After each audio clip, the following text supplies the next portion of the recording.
शिंदे। तो ये यशस्वी शिंदे जो है वो अपने घर से सुबह के वक्त ये बताकर निकलती है कि वो अपने किसी दोस्त से मिलने जा रही है और जल्द ही वापस लौट आएगी।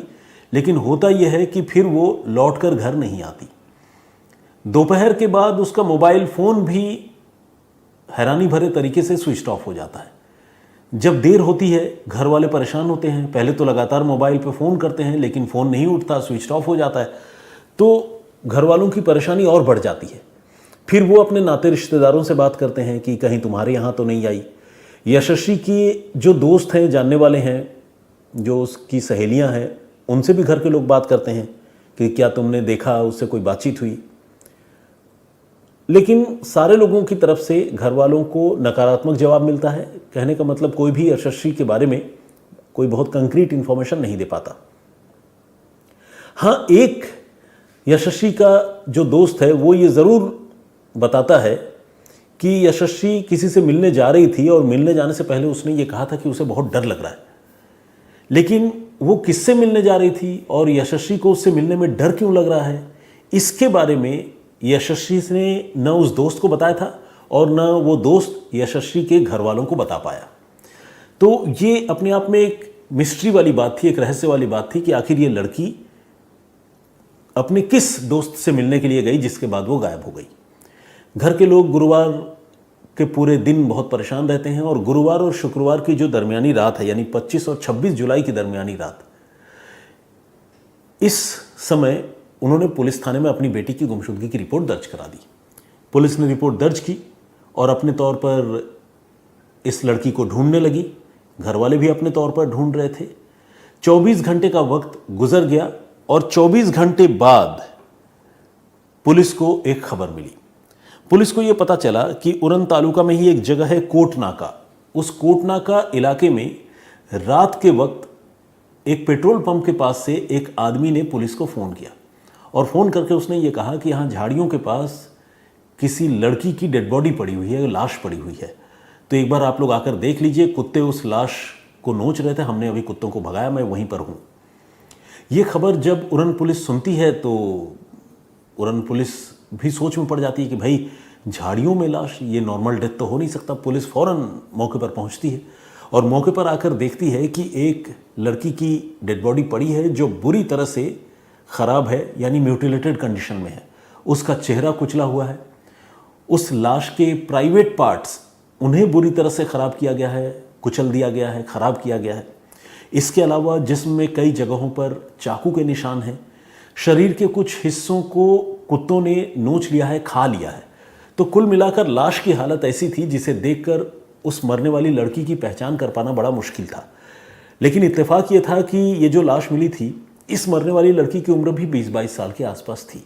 अब उन्होंने पुलिस को लगने लगा कि कहीं ऐसा तो नहीं कि ये लड़की वही हो, शिंदे परिवार की बेटी जिसकी गुमशुदगी की रिपोर्ट उस परिवार ने दर्ज कराई है। यशस्वी की डेड बॉडी तो नहीं है।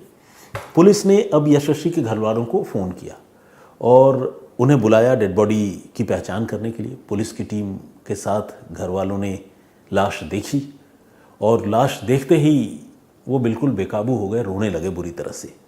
उन्होंने डेड बॉडी को देखते ही पहचान लिया कि ये उन्हीं की बेटी की लाश है, क्योंकि यशस्वी के बॉडी पर कुछ यूनिक आइडेंटिफिकेशन मार्क भी थे।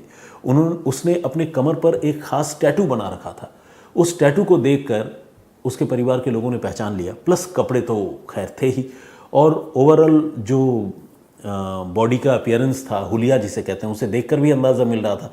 तो घर वालों ने पहचान कर लिया, क्योंकि 24 घंटे पहले ही लड़की की गुमशुदगी की रिपोर्ट दर्ज हुई थी और एक दिन बाद ये बॉडी मिली थी। तो कोई बहुत सड़ी गली या पुरानी डेड बॉडी नहीं थी। तो घर वालों ने उस डेड बॉडी को देखकर पहचान लिया कि ये लाश उनकी बेटी यशस्वी की ही है। लेकिन अब सबसे बड़ा सवाल ये है कि एक लड़की जो अपने किसी दोस्त से मिलने के लिए गई और गायब हो गई, उसे इतने बेरहमी से और इतने भयानक तरीके से किसने मौत के घाट उतारा? किसकी ऐसी दुश्मनी उस लड़की से थी? एक ऐसी लड़की जिसके देखा जाए तो अभी जस्ट वो बालिग हुई ही थी, 20-21 साल की उसकी उम्र थी, और इतनी छोटी लड़की से ऐसी अदावत, ऐसी खुंदक किसकी हो सकती है?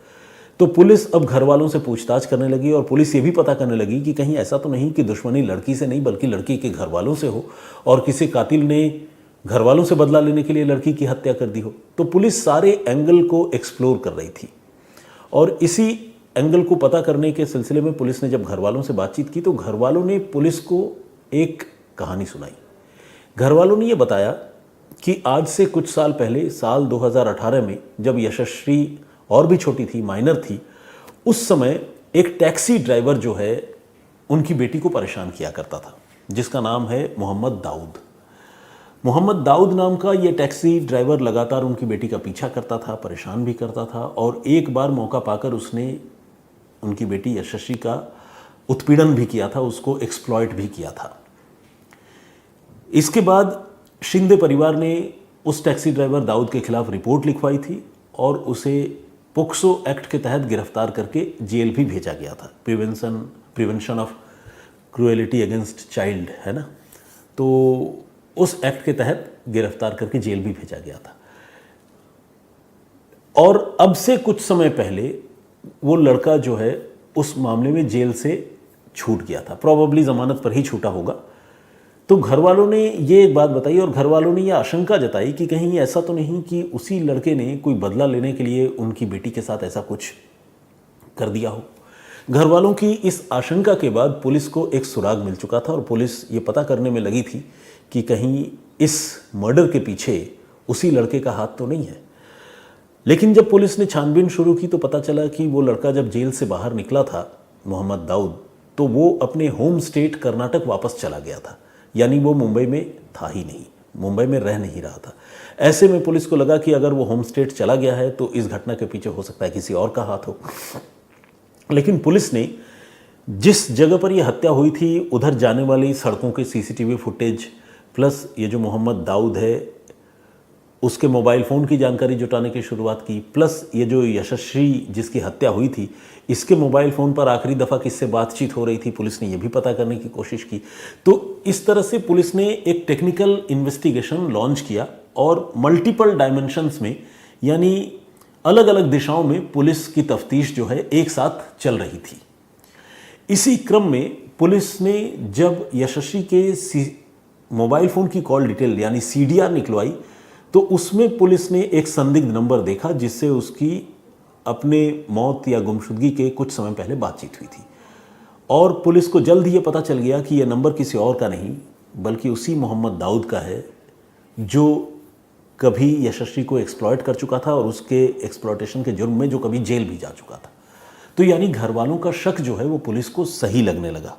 अब पुलिस ये पता करने में लगी कि क्या वाकई वो लड़का नवी मुंबई में या उरण में आसपास के किसी इलाके में है, क्या उसकी मौजूदगी यहाँ पर है। तो पुलिस को जब उस नंबर का पता चला तो पुलिस ने उस नंबर की भी लोकेशन निकलवाई और जब लोकेशन निकलवाई तो पुलिस ने देखा कि हाँ वो नंबर जो है वो उरण में मौजूद है, उस नंबर पर जिससे बातचीत हुई थी। पुलिस ने अब उस इलाके के जो भी रास्ते हैं, जो जिस जगह पर डेड बॉडी मिली थी उस तरफ जाने वाली जितनी भी सड़कें हैं उसमें लगे CCTV कैमरों को देखना शुरू किया और इसमें भी पुलिस को कामयाबी मिली। पुलिस को उसी सड़क पर पहले ये लड़की अकेली बारिश के दौरान छाता लेकर जाती हुई दिखी और फिर उसके कुछ ही मिनटों के बाद मोहम्मद दाऊद नाम का वो लड़का भी पीछे से फॉलो करता हुआ उस लड़की के पीछे जाता हुआ दिखा। ये सारी चीज़ें कोरोबोरेट कर रही थी, हिंट कर रही थी और इशारा कर रही थी कि यशस्वी शिंदे के कत्ल के पीछे दाऊद का ही हाथ है। हालांकि